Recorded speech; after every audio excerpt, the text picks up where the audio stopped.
أهلا وسهلا بالجميع and welcome to Psychic Militancy. My name is Lara Shiha and I'm your host. I'm so excited today to be joined by Nadera Shalhoub-Kevorkian. So if you love these podcasts, you want to hear more from my guests, if you want to help me continue to platform these conversations, help us remain focused in the midst of all the violence that we are constantly inundated by and keep a pulse on both reality but also our militancy and our necessity for resistance, please subscribe to the channel. Think about becoming a patron. You'll get access to episodes before they go live, and you'll stay up to date with all the announcements. So, and then send a comrade. One comrade you have, you think will like this, please send to them. But without further ado, I am delighted to have a mentor, a sister, a comrade, Nadera Shalhoub-Kervorkian. She made her appearance. I love it. So Nadera Shalhoub-Kervorkian is so dear to my heart. She doesn't know this, and the book is not out yet. So you all are learning at the same time she is. But in my acknowledgments, I say, and I mean this from the bottom of my heart, there is nobody in the world like Nadera. And her namesake is true. She's the most generous, wonderful. I'm just so excited for you all to be able to experience this conversation together. And I think there's going to be a lot that we're going to get into. But I'm going to hand it over as I usually do. You know, part of the reason why I ask people to introduce themselves is sometimes we're known to people based on whatever's important for them. But it's really important for me in these conversations that are deeply relational and are centered around that, to have people be able to name the things that feel the most important to them about themselves. So Nadera, ahla wa sahla fiki in Psychic Militancy, and just go ahead, introduce yourself. I think many people know you already, but just in case there's that one person that might not. تفضلي. Well, شكرا كتير لارا على الحب هذا كله على I also learn from you حبيبتي, and I love the energy that you always bring to any discussion, especially amidst this very, very urgent political moment and violent moment. So أنا نادرة. I'm originally من حيفا in Jerusalem since 1980, and a mother of 3 and a very proud grandma of 4 beautiful, beautiful, energetic, and the source of my joy granddaughters, and professor that have worked many years at the Colonial Academy inside the settler colonial Israeli state, and tried, believed, hoped, pushed towards decolonizing knowledge, towards the production of anti-hegemonic knowledge, towards sharing, thinking, working, researching, opening spaces that are more context-informed rather than ideologically imposed, until the minute I stepped down after the genocide against our people in Gaza, and with all the effect of the Nakba from 1948 till 2023 October, the scene was, the whole discussion around liberal, inclusive, equality, democracy, whatever statement of various scholars and activists. Unfortunately, the Israeli academia proved to be another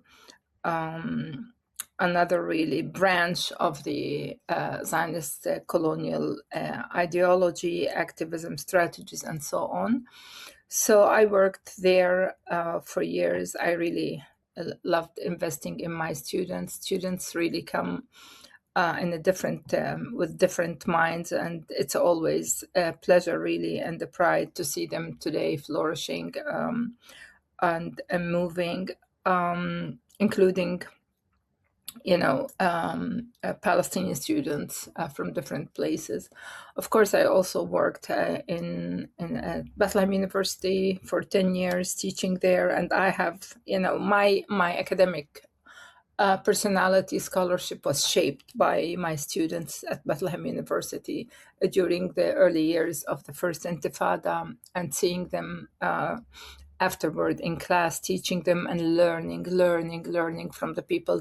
This is my path. My path is like walking, talking, listening, and carefully writing and thinking together, whether from those that have lost their homes in occupied East Jerusalem due to the policy of housing demolitions, from birding mothers and the effect of the Israeli politics, the demographic, the biopolitical politics that really resulted in necropolitical, an economy of life and death, as we can see, or what I call today in Gaza, the overkill.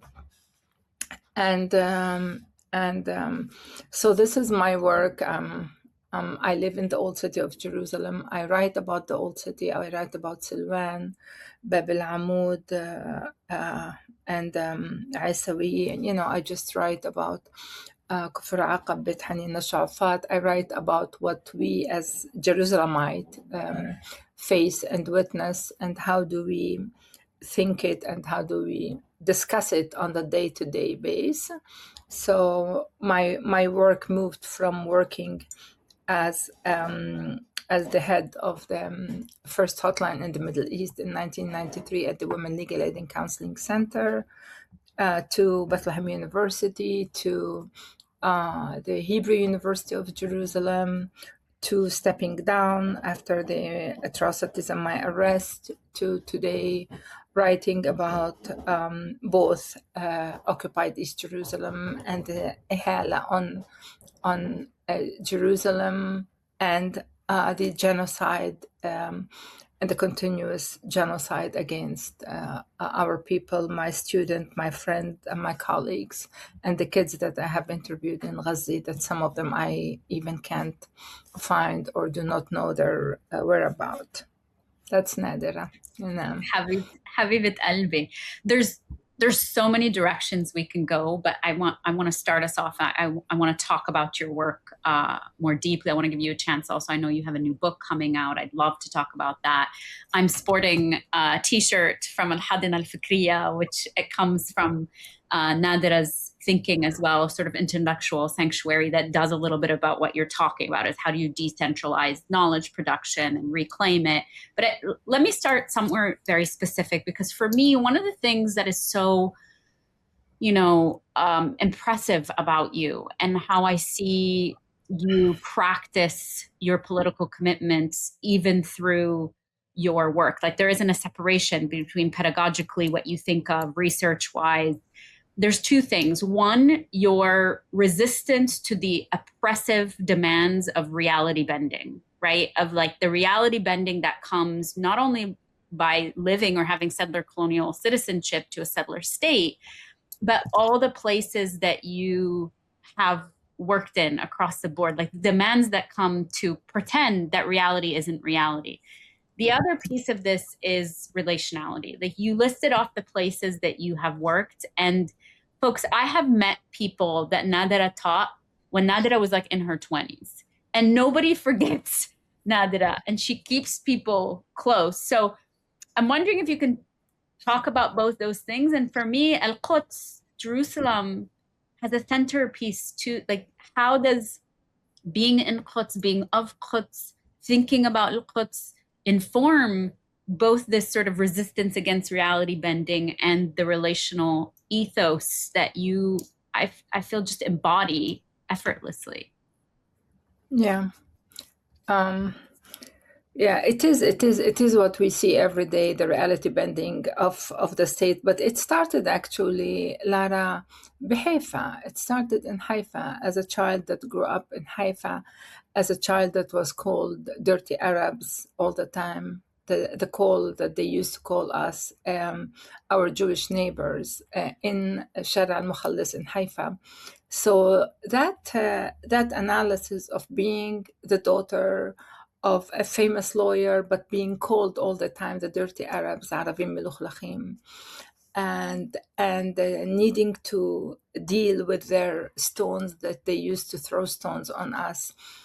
during the early, I'm talking about late 60s, early 70s, growing up there, and then coming to Jerusalem, marrying my better half, living in the old city, living first in Sheikh Jarrah and then the old city of Jerusalem, and seeing that their kids that threw stones on us were celebrated, and our kids that were throwing stones to say, I refuse the daily humiliation and pain and the militarization of my space, ended up in prison, ended up tortured, ended up even when dead, shackled on the street to play that theatrical mode of showing power and showing the ability to further dispossess the dispossessed, So, yes, Jerusalem, it took me والقدس, whether انت باب العمود, whether you're in the old city, whether بسوق العطارين or سوق اللحامين, every story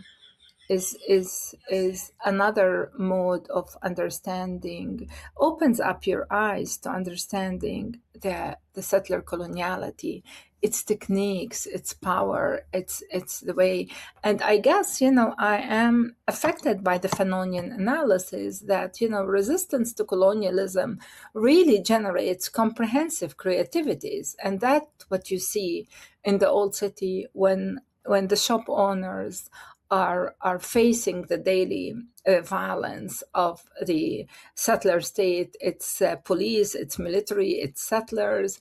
And when you see how on a daily basis you see the generation of comprehensive creativity, or when you see it among children, my work on children walking to school from 7 to 8. For those of me that know me in Jerusalem, al-Quds, they know that I sit on Bab al-Amud Street from 7 to 8 watching students and kids going to their schools, whether getting into the old city or out of the old city, and the whole scene and the theater, the performativity of the settlers' power too, and that power to kind of stage Palestinian as either hyper visible, in ways, they're holding something, we caught them doing this, we caught them doing that, or as totally invisible when kids are walking to school with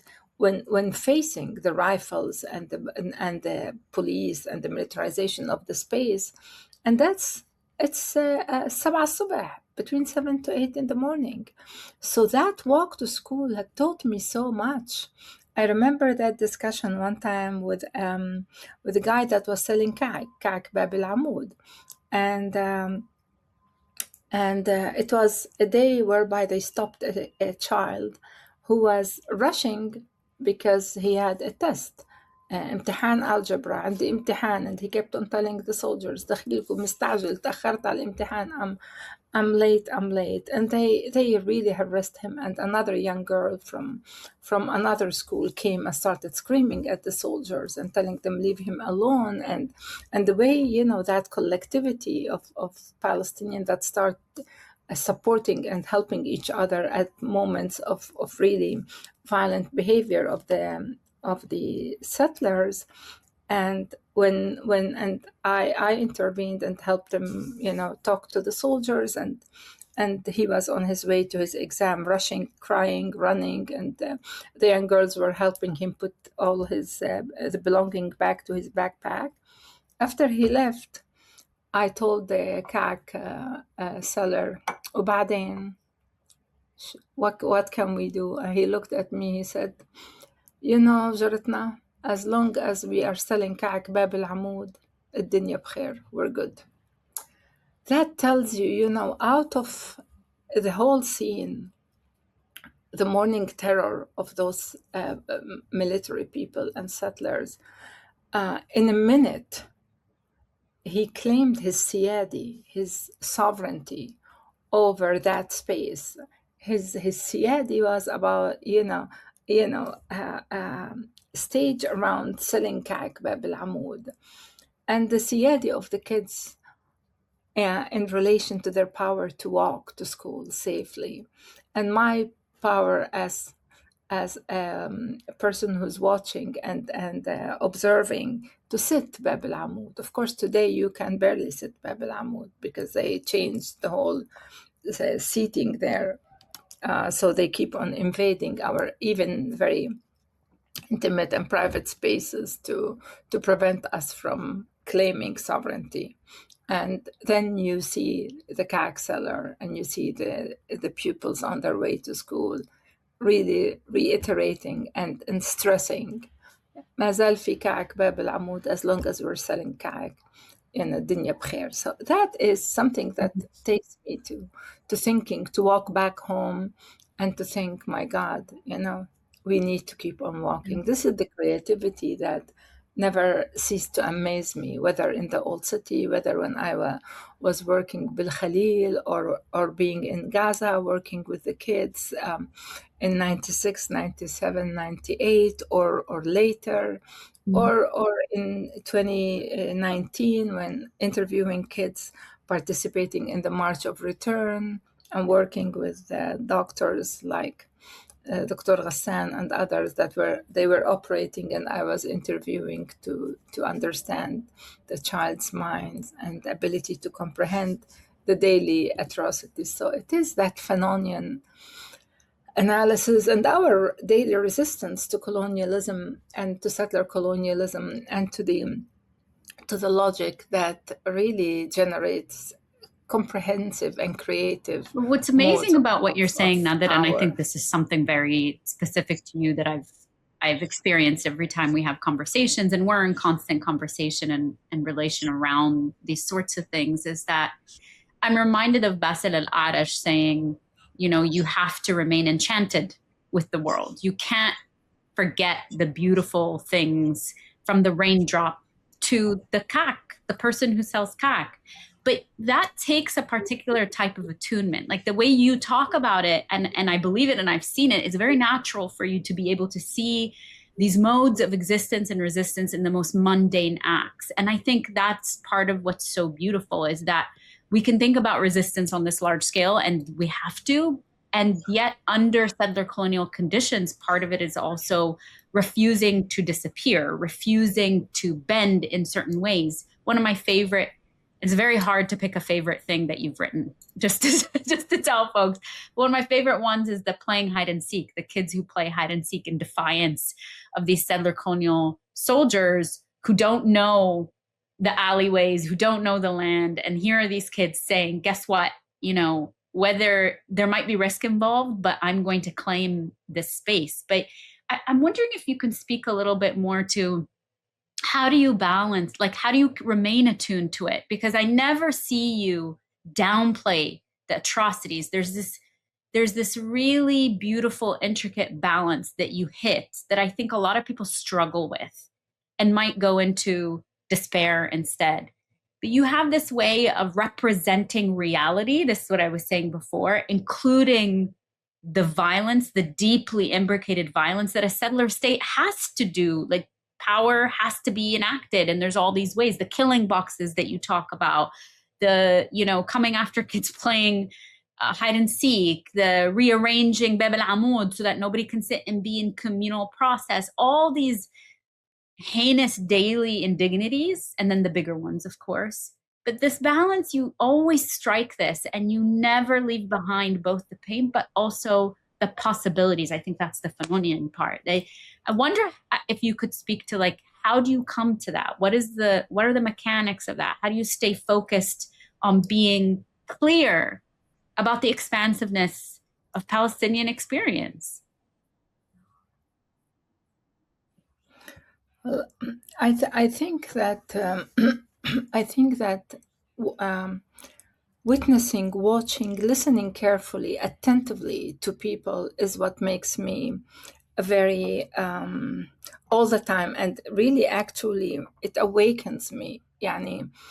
To not only to people but to what is happening. My early work on death, for example, and death in Jerusalem. The fact that I need to fight in order to get a death certificate, and the death certificate comes only from the colonial system, because that's the only way they will acknowledge our our death, and then the only way we can bury our beloved ones. So for example, my first was with my own uncle, who was like everything in he was like the head of the Augusta Victoria Medical Center, an amazing doctor, a surgeon, and when Ammo George died, all of a sudden his family could not come, and his friends pay farewell, because he lives in a place where Israel decided to put a checkpoint. And actually, he, with time, because of the checkpoint and the pain, the suffering, the humiliation of the checkpoint, uh, he started losing his sight. And for a surgeon to lose his sight, it was very painful. And he ended up dying at an early age, at around 60. And to me, Uncle George was very important. I as a bride, came with my bridal dress when I got married to Uncle George's house to change my dress and so on. So he meant a lot. All of a sudden, when he died, we needed to speak Hebrew and to talk and to get permissions. And those permissions were too tough on me, because how can I move his body from an Israeli hospital, he died in an Israeli hospital, to the Palestinian hospital when they did not allow the ambulance, the Hilal al-Ahmar al-Falastini, to come? How can I help take his body to his house that is beyond the checkpoint in Semiramis? And then all of a sudden, and I was leading everything. And again, here I am, 32-year-old, everybody is around me. Nobody is able to speak to that system, that is really vicious system, where I needed to go to ask and to tell the soldiers, well, this is a car from the Latin Patriarchate with a dead body. They needed to open the casket. They needed to check Ammo George. His face here it was too traumatic to see the whole desecration of the dead, and taking him so that the family can pay farewell, and then bringing him back to the church, where in the graveyard somebody was, and it happened with Dr. Emil Jarjoui, actually, that somebody had the Palestinian flag, and then they attacked the graveyard, the Greek Orthodox graveyard, because they carried. So all of a sudden you start looking not only at what people are saying, at our affects, and at the affective paths that we go through when we are amidst death and loss and bereavement.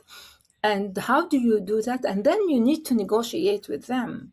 Can you please allow us to have the dead body? Like, how can that happen? So I started working on the issue of death, and I have an article called Criminalities in Spaces of Death, where settler colonial reality bending, as you and your work and the work of Stefan Shiha explains, help me understand how, instead of calling it, it's a permit, or it's a death certificate, or no, there is a state criminality, daily criminalities, whether by desecrating our graveyards. And so I write about Liusfi, and I write about Maqbarat al-Rahmi and Mamilla, something that Sari Maqdisi have written about. Again, so looking at spaces of death was a place whereby I was able to unpack, number one, the power of creativity, because each of us found a way to mourn and to respect and to dignify the dead in different ways. Today in Ghazi is by collecting dead bones, is by handling this machinery of overkill. In Jerusalem is by, finding a way to subvert the system in different ways. And I can tell you from my own experience how even in death, like when my own mother-in-law died, the first reaction of the family, we don't want an Israeli ambulance to take her out of the house. Let's call Mustashfa al-Fransawi or Mustashfa al-Muttala or Maqasid, because of also the trauma that we're facing, that inscription of pain on every single aspect, whether it's بالقدس المحتلة or whether بجنين during the incursion in 2002, where I saw it, I smelled it also being there, and whether today بغزة, where where those that were helping and supporting, look at the case of Dr. Abu Safiya today and the amount of suffering. So I think that every voice counts. And yes, I do look at their politics, but to understand where are they going. So it's demography. So demography is even working against us in spaces of death. Those are the questions. And this is how also I moved to birth and looking at birthing mothers and birth on checkpoints. And it started by discussion between me and women on the checkpoint, and a pregnant woman, and the whole fear and agonies and scare tactics. So there is a political economy of terror.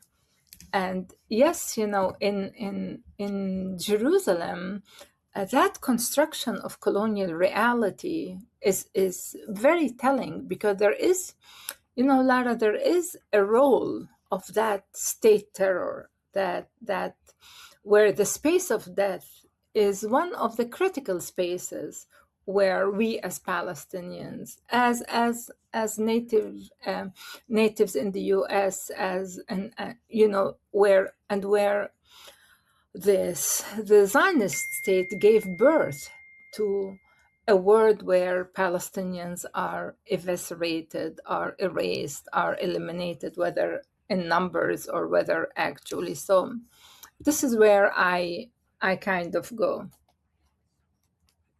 Yeah, I mean, part of what you're bringing us into is being in a commitment to reality testing. You're in a commitment to reality testing away from reality bending, even in the most basic everyday. I think this is what I mean by the mundane, that we can get stuck in just naming things like, yeah, this is a death permit or certificate or whatever. And this happens everywhere. But what you're drawing us into is like, this might happen everywhere as a procedure, but in procedures, this is where normalization happens, that you normalize the policies of an illegal settler state. Everything within that is suspect. And you have to kind of look at that. I love this because you're saying in that truth telling, this feels very Fanonian to me. In the truth telling, in the ability to reality test about the original violence of every single process, including these procedural things that everybody in the world does, you're also saying it opens up a possibility for the creativity. It opens up a possibility to see what else is there. That when you truth tell, that like somebody dies and you have to go through all these extra indignities because of a supremacist process that's based in settler colonial reality bending and genocide. So you're saying, here's the violence, right? You're not denying that. And then you're saying, and here are all the other textures, because we address and don't shy away from naming that violence, here are all the other spaces we can go. I think this is what you do with your concept of swarming, if you want to talk about that. Yeah. I think that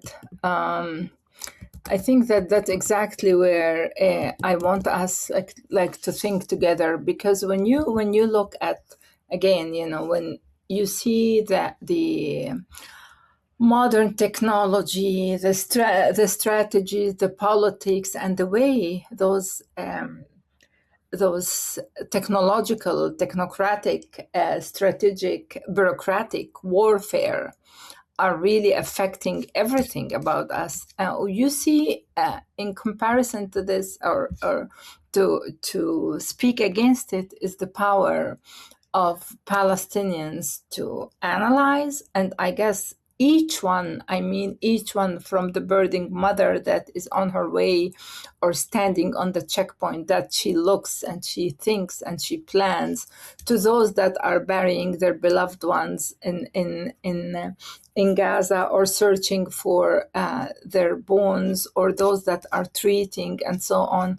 I guess that everyone is trying their way to really understand how can we act against and how can we see that ihala, because the what we see is that there is that politics, and that politics is attacking, is swarming everything in our lives, the schools, and as you've seen in the attacks on schools, scholars, as you've seen in scholasticide, hospitals, as you've seen in it, and add to all this, Lara, is the sacralization of politics, where they're using biblical terms and Amalekite terms to call us Amalek, and that all affects our lives, our homes, our futures.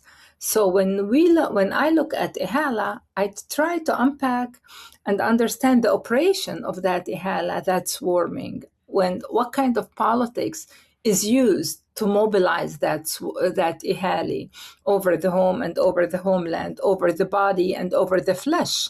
And that ihala over the flesh, as we've seen in the production of ashla.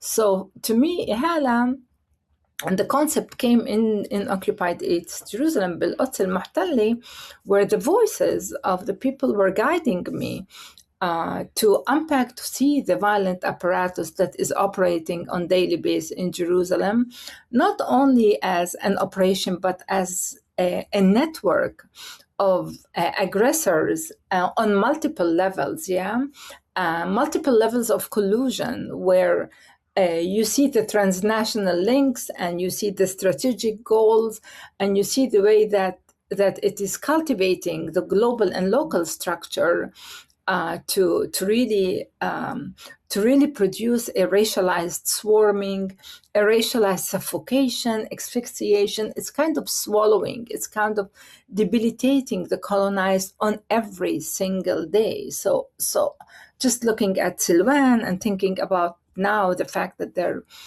demolishing homes, Bihayy al-Bustan, you see how the state is using biblical claims to advance the settler colonial carcerality, via biblical claims. King David used to walk here, and therefore we need to demolish your house and turn it into a biblical garden.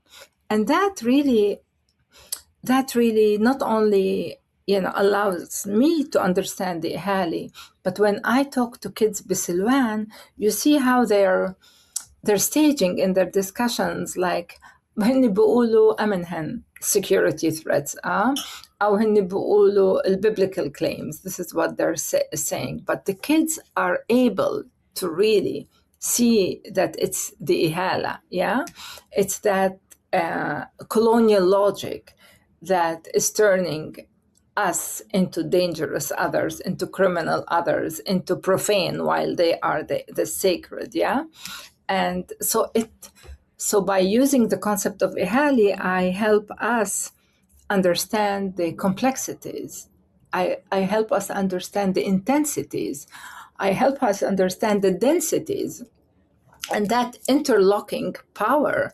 And it's not intersecting, it really interlocks us within unpredictable, violent, militarized matrix or vortex, and that is operating, whether it's through demography, whether through geography, whether through archaeology, because the archaeology all of a sudden is, and of course through our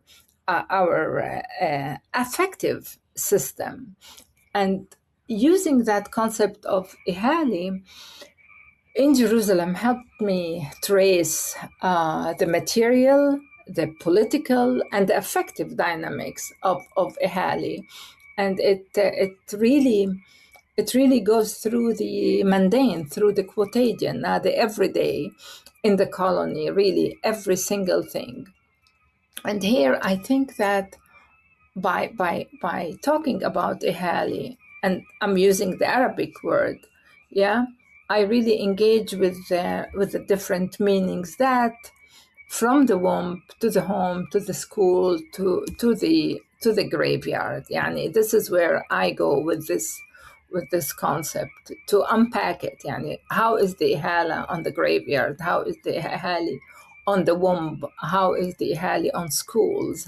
And when you put them together and you realize that, like last week, for example, when the president of the state took one of the vicious settlers, the head of al-Ad, David Be'eri, and he walked with him under, they opened new tunnel in the old city. Or yesterday and today, Ben Gvir going into Al-Aqsa Mosque amidst the first Friday of Ramadan, disturbing the people that are praying.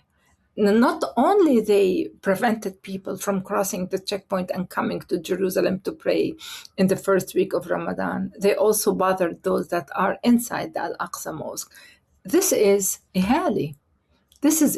And it's the mere going and just watch the videos of Ben Gvir bragging how he will protect the settlers while violating the Friday Salat al-Jum'ah in Al-Aqsa Mosque. That is really, this is where I take the concept of ihali and I unpack it. And I unpack it, of course, from different, I really see, and this is something that I talk about, بالإهالي, the centrality of death, Lara.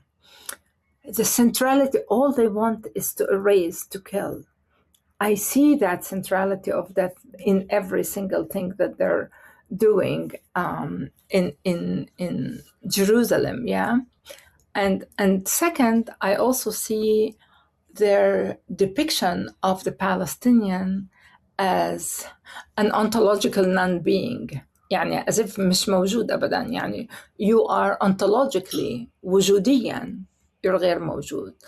And you see Palestinians in every single aspect fighting, saying we are here, احنا هون بالكعك اللي بباب العمود. So I guess this is where I take ihala. And of course, I clearly see the racialized politics and justifications to dispossess. Yani it's the sacred against the profane. And I see the daily dismemberment, that structure that is happening in Jerusalem.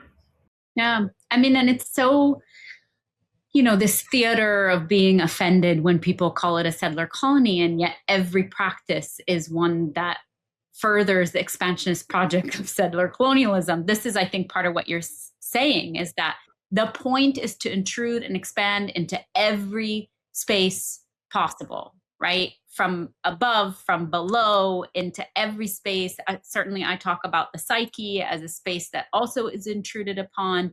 You've done work with Stephanie Wahab around secret information. I mean, they tried their best to insinuate themselves and intrude on the most intimate spaces of Palestinians. Now, one of the things I think that your work also does, as it maps this out, which is very important because it gives us a mechanics, it gives us a grammar of how this happens, and you're meticulous in drawing this out across the board, right? Is that it also gives us exactly what you're saying.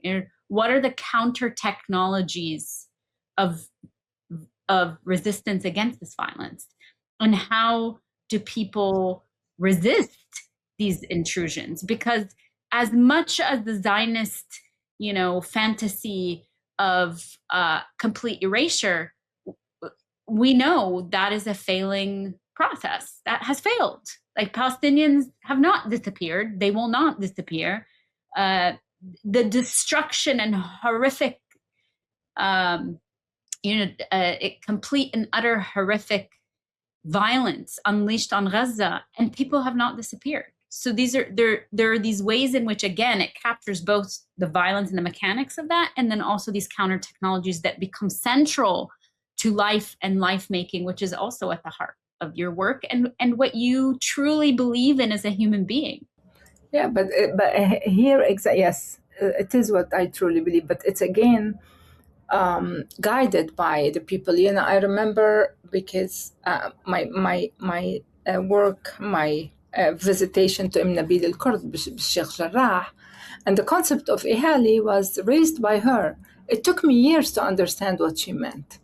It took me years to understand, because she was talking about the fact that they're like after them, the municipality is after them, the settlers are after them, and the attack from all sides, that swarming effect من تحت ومن فوق, from all sides, like it's either they call it archaeology, or they call it land and ownership, or they call it bureaucracies, or whatever. The aim, it's about ihali. And when Nabil talked about ihali, it took me really time to understand, until like I was talking to Nabil and then talking to other people, and then going to Silwan. And all of a sudden you hear it from others, and you hear that it is the attack from all sides, but it's the power of the Palestinian to identify it and to find ways to really resist it in small things, in investing in their studies, in building communities and collective communities, in making sure produce sellers are selling their produce. So when the police comes, one will inform the other, and then they will help her hide the produce so they won't confiscate it. Those small things that we've seen in many writings is what what Rana Barakat tells us in her work, this ongoing return to who we are, to Shamilna, to how we function. And we function as a collective that is standing against. So it's the ihala, but it's the power to show them that with all your ihala, number one, we know what you're doing. من الصغير للكبير, from the and number two is that ability to continue working against it effectively, of course, because they really effectively, the whole atmosphere is charged. They're engineering the society differently, because you're moving in a different mode. You're not in the same place, technologically and scientifically, with all their security machineries and sacralized beliefs. So they really are creating particular exclusive culture. But, we have our own very interesting, and I love it. This is why the Ghummeda came. The Ghummeda, and, talking about the Ghummeda, the hide and seek, is exactly to tell them that even children are able to identify and to find a way through play to talk back. It came after. And how did we start working on Ghummeda? During the Shirin Abu Aqli's funeral. So I usually walk around the old city and make sure the streets are safe from their attacks. And going the second day to one of the areas, there was a little girl who was screaming and calling her friend to come down, انزلي العبي, come back and come play. And she looked at the soldiers and she's like, why are you looking at me? You think if you will kill us, مش رح نلعب, we won't play? You think of your, and the way she spoke is ثاروا عظامنا بالمقابر, even if our bones are in graveyards, we will continue to play. Now this is a child that wants to play hide and seek in the old city, because that's their space. The same in Silwan.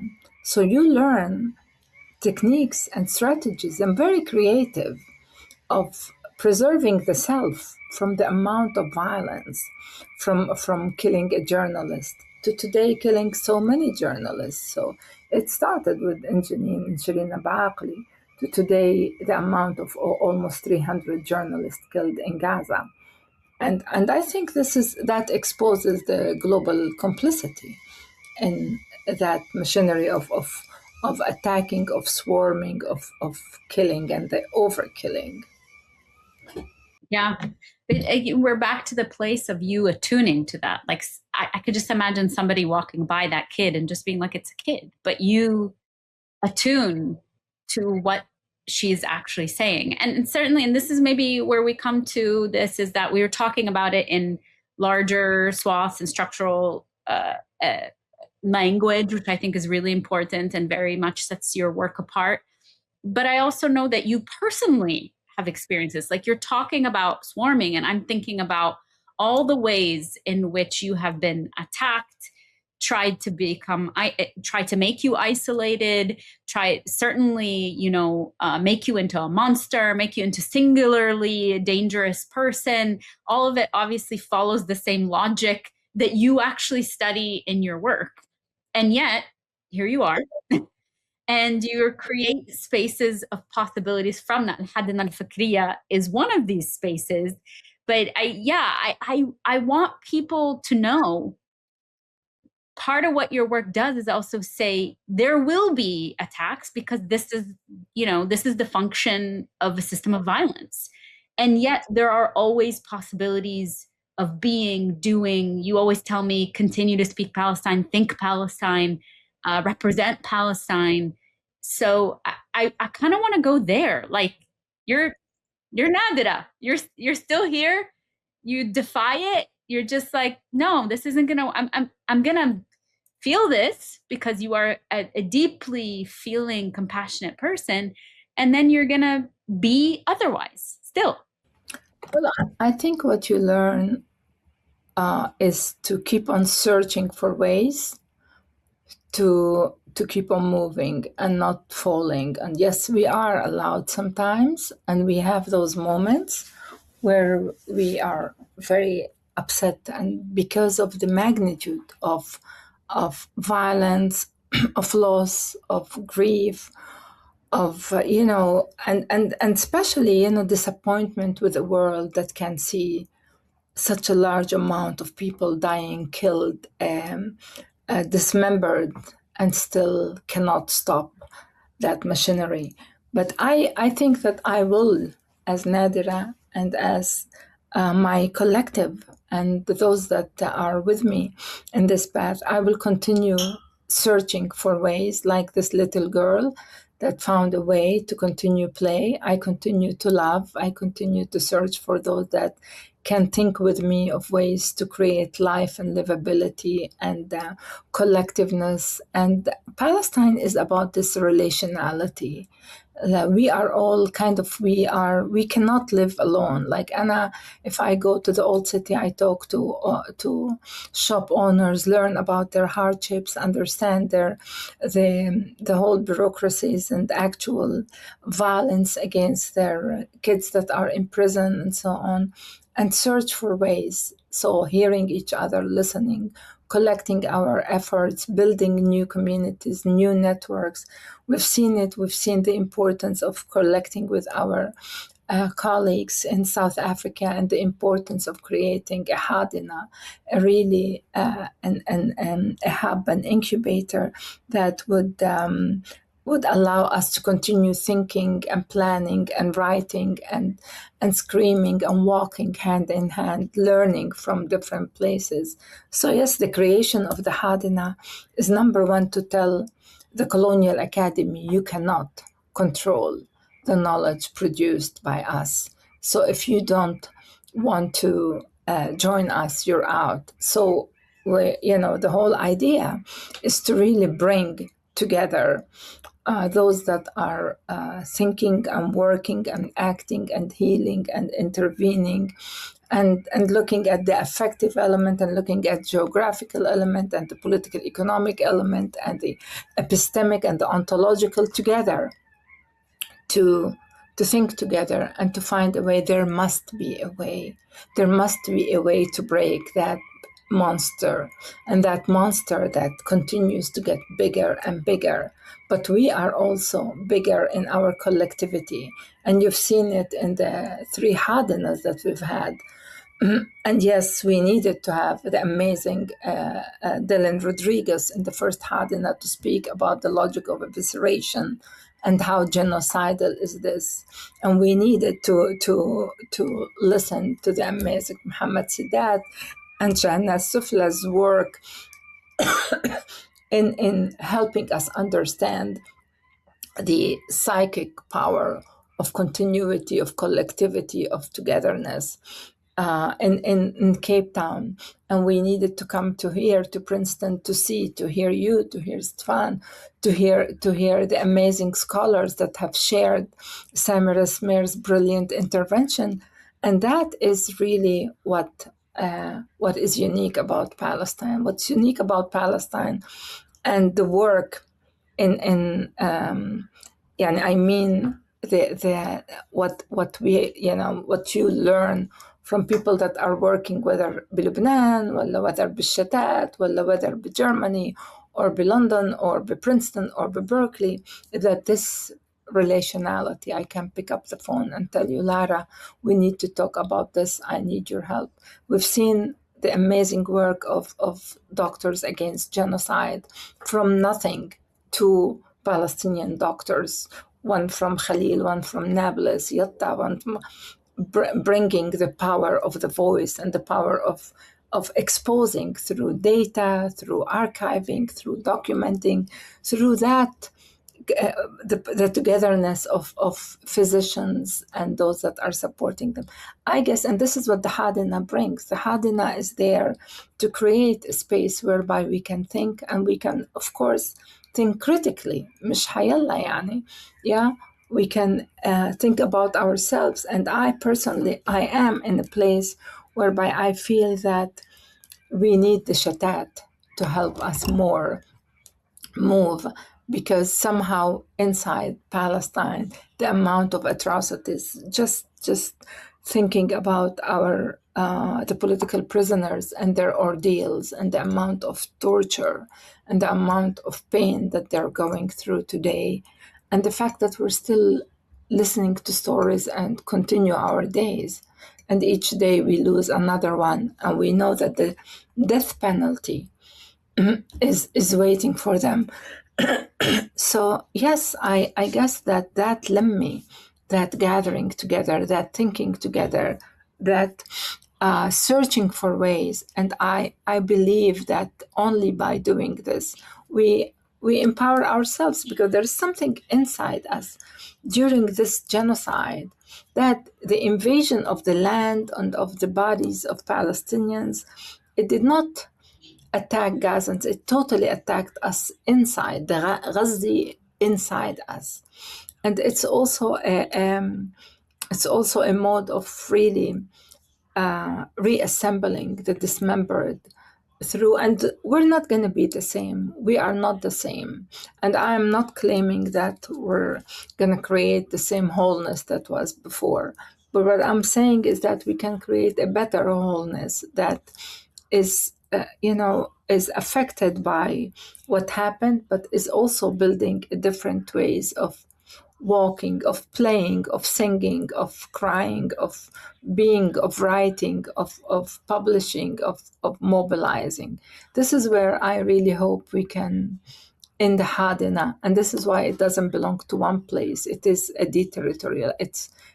We're doing it in various places. We started in the settler colony in the US. We went to South Africa. We're back in the settler colony, next in Ireland, then in Latin America, inshallah, and we're India. We're hoping to expand our network in order to search for ways to really destabilize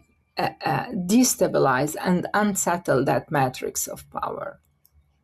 Well, it feels like such a concrete instantiation of like theory turning into praxis, right? Theory becoming the weapon. Like it doesn't belong or is not hoarded by institutions, which is, I think this is what you're saying, it emerged from these hard lessons that all of us have had, and certainly complete and utter failures. I mean, we all knew, but the complete and utter failure that comes with Gaza, right? To be like, we cannot be thinking in the same ways. There have to be different ways we're accessing knowledge, different ways we're disseminating knowledge, the discourse we're talking about, disrupting this sort of business as usual, the same sort of heady, over-intellectualized work that has no relevance anymore in a world.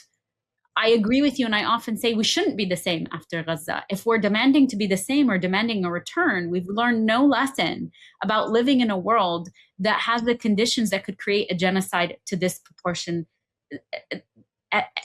period. We should never go back to that. But I think this is part of, I'm glad you said deterritorialization, because I think this is, we're so used to knowledge being held in one space, and then the parameters around how we learn and what we attune to, what we misattune to are already predicted for us. They're already sort of called for. But I think what you're doing with al-Hadina al-Fikriya, and for folks who don't speak Arabic, al-Hadina al-Fikriya roughly translates into intellectual sanctuary. And I think this is creating these spaces where we can have these hard-pressing conversations, where we can debate and work through, because none of us are supremely arrogant enough, like some academia and academic spaces, to say we know the answers. Like this is emerging in relational space. And when we pressurize our theories and our words and pressurize our commitments, that this is where it comes out. But one of the things, Nadera, is that now we have this Hadin al-Fikriya, but I feel like part of what you've been doing for decades is creating these spaces. Like, you have long-standing relationships with Gaza. You don't live in Gaza, but you have these long-standing relationships. And almost every single person that I know from Gaza or I've spoken to always says your name. So this is an ongoing, I know you've been in constant communication with people throughout the genocide. This is part of your work of how do you sort of defy borders that are imposed on us to create spaces of thinking, being together, creating.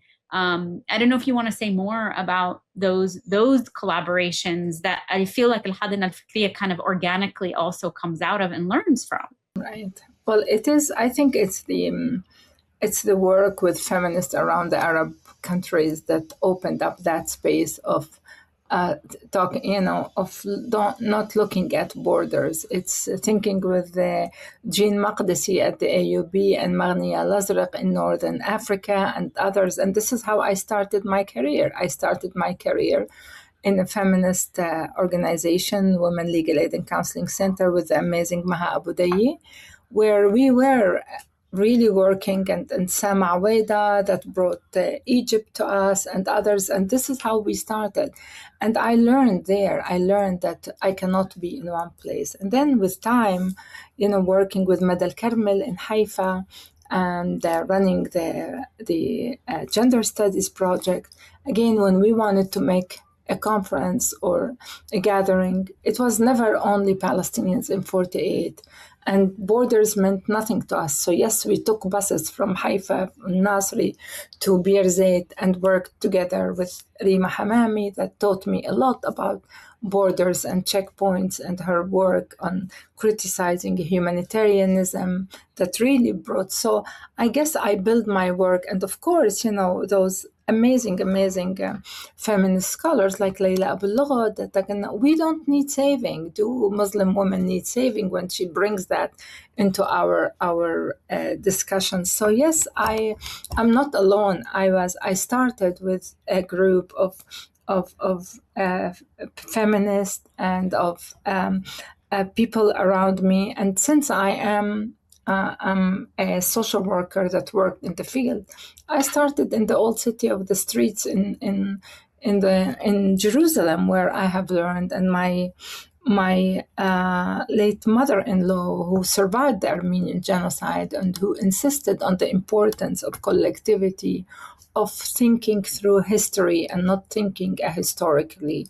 My mother-in-law, who taught me of thinking through politics and not without the politics. And therefore, I always stage the Armenian genocide, the Palestinian Nakba from my father and mother, and the situation today. So I'm not alone. I have learned from amazing people in the field that brought me to where I am today.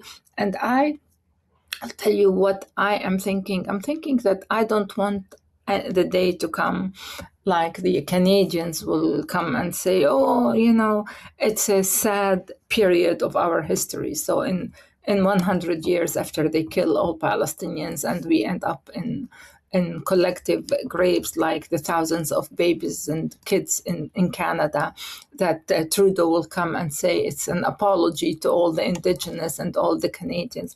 I don't want us to reach there. I don't want to play that game. And the fact that they're using, and here your work is crucial, using trauma to work politically, yeah.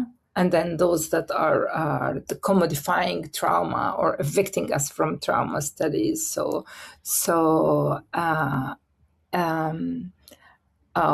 when unfreedom of the Palestinian is ontologized, like we cannot be free because ontologically we are non-being. I don't want to wait for that. I really do not want to wait for that. And I don't want to accept that it's God's verdict. And, God verdicts is beyond criticism. And this is what we see today with the argument of the Christian Zionists here. And this is why that's one of the projects that I'm also carrying is to challenge it, is to critique it, is to explain that we and our kids are paying a major price for that argument. So I'm not alone. I have learned a lot from my late dad, from my late mother-in-law, from my own husband, who lived the whole period and who constantly reminded me of the importance of not to wait for someone to apologize, but to speak up and to work against. And I guess that this is where my work, بغزة, that started really long time ago. Really, and sometimes when I think about my work in Gaza, it was during the 90s, where I worked with Dr. Iyad al-Sarraj and with Merkaz Gaza للصحة النفسية, and today with Dr. Yasser Abu Jamia and their amazing work. So reminding everybody dismemberment is not the way to go ahead. Not the dismemberment of the actual geography of Palestine, nor the dismemberment of the corpus of the Palestinian into Ashla, and nor the global dismemberment. The global dismemberment is not accepted because, yes, if you're sitting in the US, you can definitely work towards changing that situation where I am living in occupied East Jerusalem and I'm facing the Ihala. So the question is, in Gaza, my first study in Gaza was with Dr. Ahmed Bakr, who used to be at Birzeit University. He was the vice president, and that study on trauma, at that time we were doing qualitative and quantitative studies, and we used the cookbook of the PTSD, talking about 94, 95, 96, and we have we collected data from over, I think 700 or 800 children, and the data showed a high level of PTSD and so on. But when we started playing with the variable, we have learned that religiosity and politicization have decreased the PTSD of children. At that time, we called it PTSD. Today, we do not call PTSD because in Palestine, it's continuous, it's ongoing, it's accumulative, and we need to take that into consideration. So trauma is not looked at as we have looked at it in the early 90s. But at that time, we've seen the importance of involving kids, for example, and you're a therapist, and you know the importance of active involvement in preventing mental health issues, in really allowing you to restabilize what was really violated by others. So active coping, writing, speaking, singing, and this is what I did in Gaza. In Gaza, I used to work with children. I used to work with women a lot, with women organizations. Hidayah Shamon, one of the journalists in Gaza who worked with me for years, also used to bring that voice and used to help me find out where can we work more, and not by using the Western cookbook of, let's aware women and they will fight the fight. No, our survivors are not the vehicles for change. We need to do the work. So this is why the importance of working with Ghazi and working in Jenin and working in Jerusalem. But from there, we need to really make sure that mobilization and networking and speaking and naming, if you notice, Lara, my work really stresses the issue of learning, of naming. So do not call it bureaucracies of death. No, it's criminalities of the state in our spaces of death. And do not call it birth in Jerusalem as simple, because it's part of the biopolitical manner in which, and this is what we have learned in Elias and early work on surveillance, and today you have the amazing work of whether Mariam Uraga or whether Helga Suri Tawil or Ali Musleh that are really unpacking the effect of surveillance, or the young scholars that are unpacking the effect of this of time, like Nasser Abu Rahmi's work or Tariq Baqouni's analysis, or the history and work like Abdelrazak al-Takriti or Shirin Saiqali. I think that we need really, number one, to know each other. Just hearing the other day Noura Ariqat's brilliant insights in analyzing and understanding what is happening to the legal system here and how the legal system is not really serving us is important. So I think that part of my work is understanding the field with all the details and intimate details, but then checking who among us is working and gather and work together in order to name, in order to shame, in order to mobilize, in order to understand, in order to critique ourselves also. What the Palestinian Authority is doing is also something that we cannot نمر الكرام. We can look at it and not criticize it because it's horrible. And that the bubble that they're living is really affecting our lives, and it's serving and it's playing in the hands of the settlers. So how do we do it in a way that we're not losing our people, but we're trying to understand it? It takes lots of efforts, and this is a very urgent moment in our history. Yeah, it does take a lot of effort, and it takes an ethical alignment. And I think this is one of the things that I hope is clear to everybody. I mean, it's clear to me just being with Nadera and tracking her work and being in relationship with you, the ethics and the commitment that it takes, because it comes at a price, right? To constantly be ethically aligned does come at a price too, but the price is never as high as what we might lose. And the people obviously that are, get the boot of this, the biggest violence against them, like folks in Gaza, or what's happening right now across the so-called West Bank, which oftentimes is left out of it. Nadera, I wonder if this is a good place to give people a little bit of insight into your upcoming book, because I feel like it follows exactly what you're saying. Like I'm lucky because I know what's behind it, but I really want people to have this to look forward to, like all of Nadera's work. That's, like we're saying, it's meticulous, it's grounded, it fronts people, it's about narratives, it's about people's voices, it's about not forgetting that behind every theory is real life. Like there's a material reality that's populated by people, and in this case is by Palestinians, and by Palestinians who are not of the past, they're of the current moment. But I'd love to hear from your own words and have people know a little bit about what we have to look forward to. Yeah. Yes, this genocide and the fact that I have lost very close people that were in my house in Jerusalem in September and were turned into body parts in October. And then some of the kids that I have worked with that were learning how to write novels and books and poetry and drawing, and ended up losing those that taught them.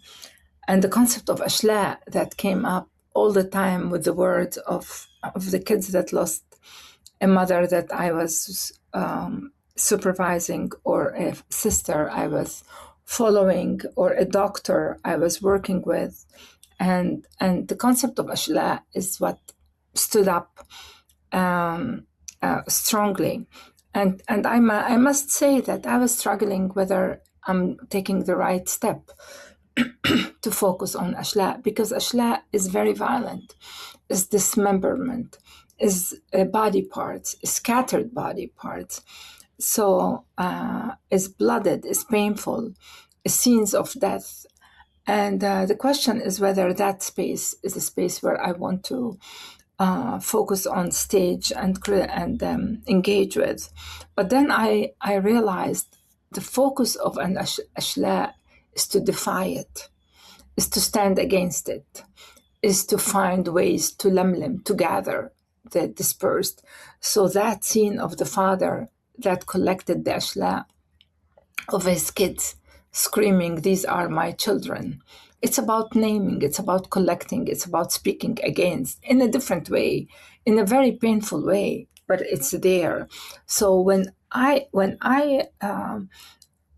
started working on the book is called In Defiance of Ashla, and it's what on Lam and Lamlami. It's about the way I see Ashla, and I see Ashla from the moment I was raised in Haifa, because my late dad, and I talk about it in the book, used to take me to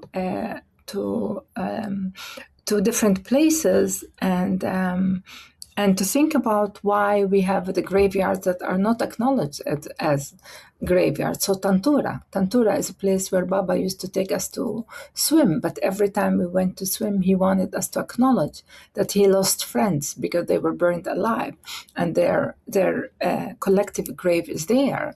So that ashla, the ashla was exactly where my late dad insisted on acknowledging, on defying, on writing it, on speaking it, on remembering it as something that you can enlive, and not you kill and you forget and you move on. This is where I started my journey of Baba taking me in the car and then reminding me that where there is a big high-rise building in Haifa, this is where my grandmother is buried, and this is the Catholic cemetery. Okay, so remember that mode of reminding me differently is about defying the ashla and the tashli and the dismemberment. So my book is about this. So my book takes the reader into different spaces. And of course, you need to remember that writing during a genocide is not an easy way of writing. Each day there's another hardship and another trauma. So I started by writing and using the methodology of return. It's my return to my childhood, to Tantura, and to the massacre in Tantura, and to Deir Yassin, where my mom was displaced from Haifa, fearing that this is what will happen to them. And then the situation with the Ihala in Jerusalem, and the daily attack over our graveyards and over our livability, and to the situation on the border with the March of Return and the shooting of children, and to the genocide where the genocide and the ongoing genocide in Gaza, where our ability to fathom what is happening is really so. It is a book that really challenges that Israeli state that is reducing our children, our newborn, into decomposing, into dismembered object, and to support their larger project of demarcating us as ontologically non-being, as non-human. So I really go there, and I go bit by bit from explaining the methodology to talking about why Ashla is important, and everything is based on the voices of Palestinians from Gaza, whether those that I meet on Zoom in the mornings here, or whether those that have posted on social media, into a concept that I really developed with the with the brutality, and I call it the overkill. And that overkill, where you see bodies vaporized and you see graveyards desecrated, and you see entire health centers and schools just التبعين, thinking about schools and تبعين, just to think about the fact that each day a whole class of little kids is erased. Is that overkill? With the question, why? Why? This is the question. Of course, the book looks what I call as the ontotheology, which is the ontological analysis that I disagree with Fanon, that we are not ontologically arrested. He talks about ontological arrest. I see Palestinians pushing all the time. We hear al-Wujudi, we are here. So he spoke about a different time. I feel that I'm pushing it towards another place. And the theology, where we are the Amalekites and the Amalekization of Palestinians, and including myself, where my photo was all over with poopy emojis and with all sorts of emojis to say that I'm the evil other that should be erased. That should be so that mentality of believing that our kids are little snakes that should be killed and erased.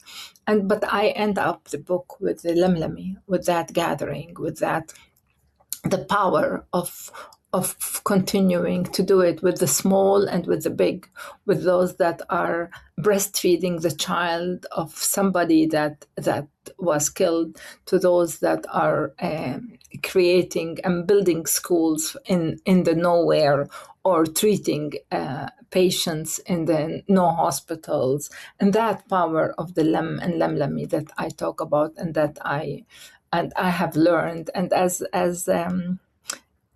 Abdulrahim Sheikh, our poet من جامعة بيرز from Birzeit, said, في بلادنا لا يحلم الناس إلا لماما. In our country, people can't dream unless we're all together. This togetherness, so we dream and we act and we work and we write and we build.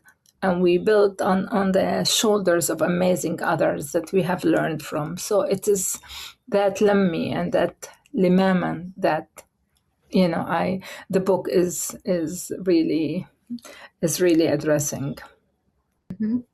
Oh, that's the defiance part, right? And again, it just sort of brings us full circle around. It's not about turning away or bending away from the violence. It is about excavating new possibilities and attuning to the emerging possibilities that come despite that, because it's not always, violence will try to coerce you into a relationship that's circumscribed only by them. And what your work has done, and what I think this upcoming book does, is go, no, this is the way that we exist in defiance too. So as we sort of wind down, Nadera, is there anything else you'd want to leave our listeners with? What do you want them to know? What do you want them to hear? What do you think should be central? This podcast is called Psychic Militancy. It's about us being able to retain access to clarity despite the pressures that are put upon us to bend, to concede, to make concessions, to normalize, to give space. I think your work, your life, the way that you move through the world are such a good example of this is what it looks like when we don't do that. But what would you like to leave listeners with? Well, I think that, that psychic militancy, that defiance that we need to keep on working and believing and engaging with, and not feel that we are tired. This continuous نكبة إبادية مستمرة, continuous genocidal نكبة should be exposed.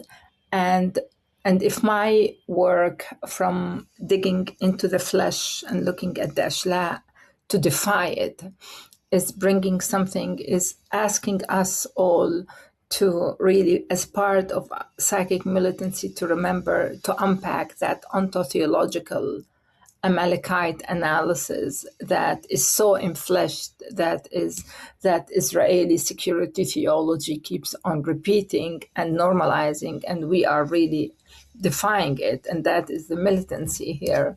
And to remember that legality can also normalize that violence. So we need that, especially with the crumbling of the international legal order and the need to really look at it differently and think about it like really differently. We need to keep on thinking against the necropolitical, annihilatory, infleshed power that is acting against the Palestinian ashla and is further producing. And by the way, it's not only the production of the Palestinian ashla, it's the production of the ashla of the humanity today, and therefore the importance of psychic militancy. And otherwise, why would they call those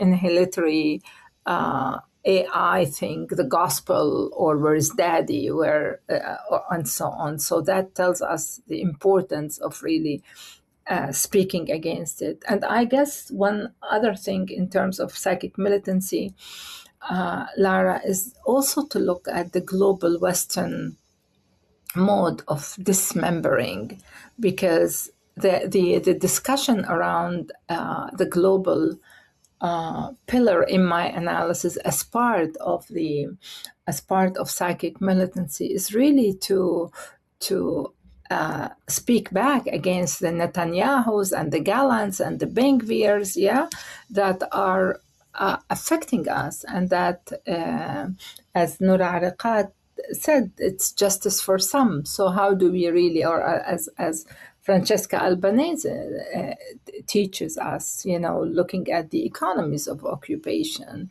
So I guess that really we need to unpack it and to look at it in a different way. And one last point that really resonates with everything you have taught us, Lara, the psychoaesthetic that is also playing a major role in playing with us and convincing us that no, you are not. You are somebody that can be killed. We can normalize your killing. We can normalize your erasure. We can, and we cannot graveyard our living in this world. And against that graveyarding is the psychic militancy that requires that we are aware, that we are in control of our naming, and we refuse to use words that are not. And yes, when I talk about Jerusalem, I talk about occupied Jerusalem, and yes, I talk about our collectivity. I talk about the connection with each other, the awareness about each other. So this is where we need really, my work and my analysis and my learning from those that are in the field, that are in prisons today, that are suffering so much, is to remember, number one, to keep on screaming and not to stop, and to ask the Palestinians in the Shatat also to work harder, because life is easy being here, and we cannot forget those that have paid their lives. And ask the Arab countries also, Anjad, because it's a major. It reminds me when my late dad told me something. He said that in 1948, in the Nakba, he used to work for Wadi al-Bustani in his house in Al-Aziziyeh, Haifa. And his daughter traveled to study in Lebanon, and she could not come back to Haifa. So she wrote him a letter telling him, please, Baba, don't forget to water my Yasmini. And he wrote her, أبوك يروي ثراها دمعا دما لا مياها غنى العروبة دهرا وعاش حتى رثاها. That situation where he was trying, and he told her, your father tried to water it, دمعا دما لا مياها, not only with water, but with blood and with cry. And he was hoping that the Uruba, the Arabs, will move, but unfortunately they did not. So I'm really hoping that it's also a call, part of our a regional psychic militancy in addition to the global psychic militancy, and our personal, individual, and small gathering psychic militancy is to really ask those that are still sleeping to wake up, because that can't continue. It can't continue. And this is what, like, this is the path that this is the book I'm living on. So I love this. Our collective liberation runs through Quds, through Jerusalem. And thank you so much, Nadera. Talking to you always feels like a balm to my soul. And I really appreciate it. يعطيكي ألف عافية. يعطيك العافية. شكرا حبيبتي. حبيبتي.